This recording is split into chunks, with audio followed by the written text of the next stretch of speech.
Síðasti viðmælandi minn í föstudagsþættinum í kvöld Margrét Jónsdóttir Njarðvík, rektor á Bifröst. Vertu velkomin hingað til mín í þáttinn. Þakka kærlega fyrir. Þetta náttúrulega skrýtnir tímar sem við erum að lifa núna, en hvernig gengur á Bifröst að halda úti starfseminni? Jú, þakkaði fyrir. Það gengur ótrúlega vel vegna þess að Bifröst svolítið eins og Háskólinn á Akureyri með blandanám, þar sem fólk í fjarnámi og kemur síðan í staðlotur.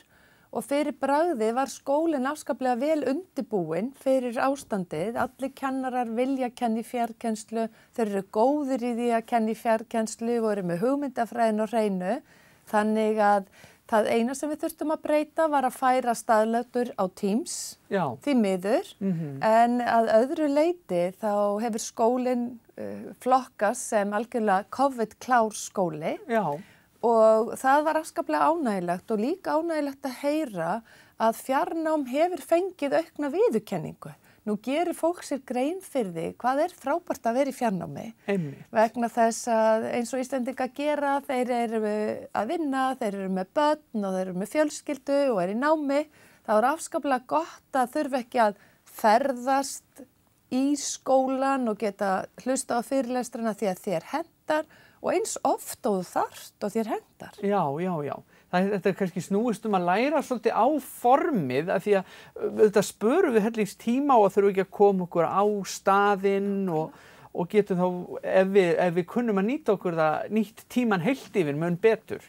Jú, vitaskuld og þegar þú ert með kennara sem hafa úthugsað hugmyndafræðina baki fjarnámi, það eru margir skólar sem segja að að búta þetta niður í fyrirlestra, aðrir eru með næstu því sjónvarpsþættir hjá sumum kennurunum hjá okkur. Já.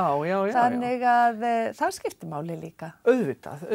Og þetta orðið dálítið fjölbreytt nám sem þið bjóðið upp á. Hefur ekki aukist jafnt og þétt í gegnum árin framboðið? Nemendafjöldin á Bifröst hefur aldrei verið jafn hár. Nei. Og nú eru yfir 900 nemendur sem stunda nám við skólann. Og upprunalega þetta samvinnu skólinn á Bifröst, þannig að viðskiptadeildin stærsta deildin hjá okkur og við erum með ótrúlega mikið úrval af mastersnámi. Svo erum við með þessa vinsælu blöndu, heimspeki, hagfræði og stjórnmálafræði. Námi sem allir stjórnmálamenn Bretlands eru með á bakinu. Og svo erum við með menningarstjórnun, við erum með forist og stjórnun, frábært svona nám fyrir leiðtoga af mastersnámi. Við erum að fara af stað með mastersnámi í áfallastjórnun, Master of Disasters. Það fer í gangi hjá okkur næsta ár, svona í ljósi þess sem við höfum verið að gangi í gegnum. Já, sjálfsagt aldrei verið eins mikil þörf fyrir það eins og núna. Þú getur rétt ímyndaðir og við erum með nám í miðlun og samfélagsmiðlunum. Við erum líka með nám í skapandi greinum. Þannig að ef þú kemur inn með hugmyndabók eða leikriti þá getur þú unnið að henni í ár undir leiðsögn. Þannig að það ótrúlega margt skemmtilegt í gangi á Bifröst og náttúrulega fegurðin þar. Já, tala nú ekki það.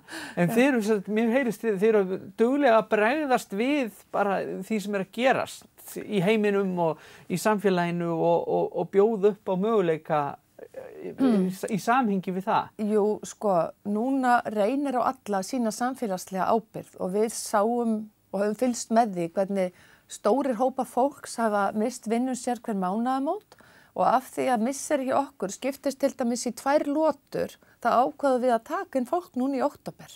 Þannig að fólk getur sótt alveg fram á mánudaginn næsta að hefja nám 19. október næstkomandi. Og þá fer fólk inn í gegnum símentina hjá okkur, svo lengi sem það uppfyllir kröfur til þess að koma í háskóla og það munar rosalega miklu fyrir háskóla að sýna þennan sveigjanleika og bjóða upp á það sem þarf. Einmitt. Þetta ótrúlega magna og gaman að sjá skólan blómstra svona því að þetta mér finnst einhvern veginn, ég ætla bara að tala frá minni reynslu, ég hef aldrei heyrt þess marga í kringum í tala að þeir séu í námi á Bifröst. Já, sko, skólinn stendur á föstum grunni, það eru ótrúlega góðir kennarar hjá okkur og fjarnámið tikkar inn núna þar sem að það einhver hnökrar á starfseminni. Svo ætlum við til dæmis að bjóða upp á íslensku fyrir útlendinga, ensku fyrir útlendinga í gegnum símentuna hjá okkur frá og með janúar. Það skiptir líka gífurlega miklu máli að 15% þeirra sem búa hér á landinu, þeir eru ekki með íslensku á móðumáli og margir vinna vaktavinnu þannig að þeir get ekki sótt námskeið. Nei, einmitt. Svona kvöldin, þannig að... Þið ætlaði að gera þeim hægar vik að sækja sér grunn. Já, það er ótrúlega dýrmætt og kannski hópur sem gleymist oft. Einmitt við okkur, það er ákveðin hætta hjá okkur að horfa alltaf í eigin barm, lítið eigin barm og hugsa ekki alla þessa hópa og það hefur sýnt sig að mjög margir vilja læra á netinu og þegar þeim hendar. Aftur erum við komin að því að hafa þennan sveigjanleika. Já, og eins og þú sagði svo réttilega áðan þá held ég einmitt að ástandið í heiminum hefur kannski einmitt kennt okkur eða sem sagt gefið fjarnáminu aukið vægi og bara og sama má náttúrulega segja fjarfundi almennt að það hefur kannski þetta er afhjúpað að það er kannski ekki alltaf nauðsynlegt að vera á staðnum ef það er úthugsað og gert á réttan hátt. Jú, vitaskuld og við hafa líka komið í ljós með alla þessa fjarfundi að fólk sem oft er þögult á venjulegum fundum, það er í örygginu heima hjá sér og fundarsköpur er betur virt því að þú réttur upp hönd og annars er þetta eins og blikkandi jóladrið þegar allir tala í einu. Og þá er eins og þeir sem eru introvertar, þeir fá betra næði og rými og hugmyndi þeirra blómstra frekar, þannig að fyrirtæki græða líka þessu. Einmitt, það verður að bara líta á jákvæðu hliðarnar og gera gott úr hlutunum. Þið eru svo sannarlega að gera það þannig á Bifröst. Við leggjum okkur fram með það. Ég hlakka til að fylgjast með ykkur blómstra áfram. Þakka þér bara kærlega fyrir að koma hérna til mín í þáttinn og segja okkur frá þessu öllu saman. Þakka þér miklu heldur.